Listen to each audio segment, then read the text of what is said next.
यहाँ परदेश में आकर हम अपने देश की बातें कभी तो भूल जाते हैं और कभी हम खुद भुलाते हैं। इन्हीं बातों में, यादों में पुराना घर भी है मेरा। पुराने घर के वो मौसम अभी तक याद आते हैं। कभी बारिश जो होती थी तो अपनी टीन की छत पर कई सुरताल बजते थे। बड़े कमरे के बीचों बीच हम बर्तन भी रखते थे कि जिन सुराखों से सुबह सूरज चमकता था। कभी बारिश जो होती थी तो फिर पानी भी टपकता था। नए हमसाए की लड़की हमारे घर में आती थी। हमारी बहनों के संग वो बेसनी रोटी पकाती थी। मज़ा बारिश का हमको जो पुराने घर में आता था अभी तक याद आता है।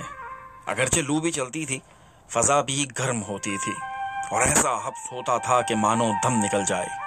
तो ऐसे में हम अपने दोस्त को सत्तू पिलाते थे।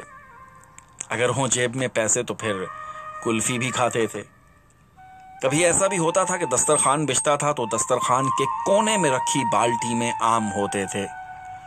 कभी एक दो, कभी दो चार हमारे नाम होते थे।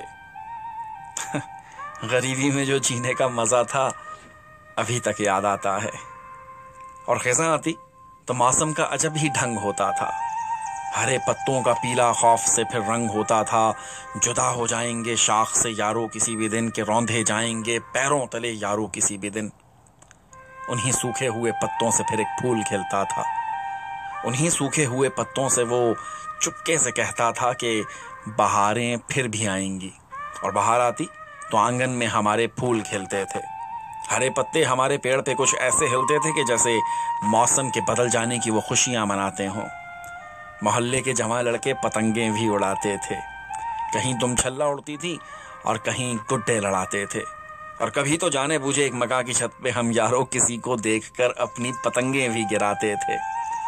वो सर्दी हो या गर्मी हो, खिज़ां आए, बाहर आए, पुराने घर के वो मौसम अभी तक याद आते हैं। पुराने घर के वो मौसम अभी तक याद आते हैं।